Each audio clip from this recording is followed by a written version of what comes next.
แผ่เมตตาให้กับสรรพสัตว์ทั้งหลายที่เป็นเพื่อนทุกข์เกิดแก่เจ็บตายของเรานะ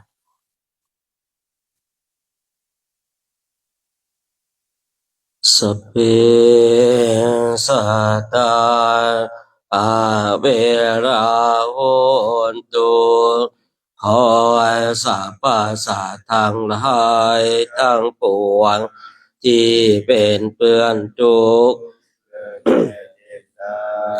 ด้วยกันทั้งหมดทั้งสิ้น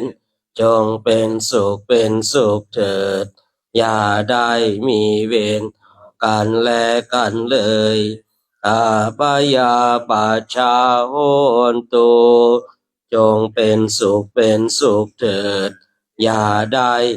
บาดเบียดเบียนซึ่งกันและกันเลยอานิคาโหนตุจงเป็นสุขเถิดอย่าได้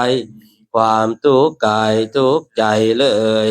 สุขีอัตตานังปาริหารันตุจงมีความสุขกายสุขใจรักษาตนให้รอดพ้นเวรภัยอันตรายทั้งปวงจงทุกข์ทั่วหน้าเถิดกาตังปุญญาภารังไมสัพเพ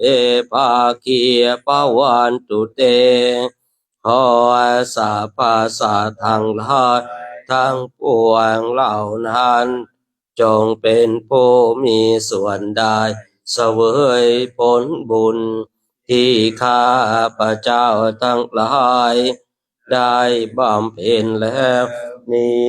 เถิด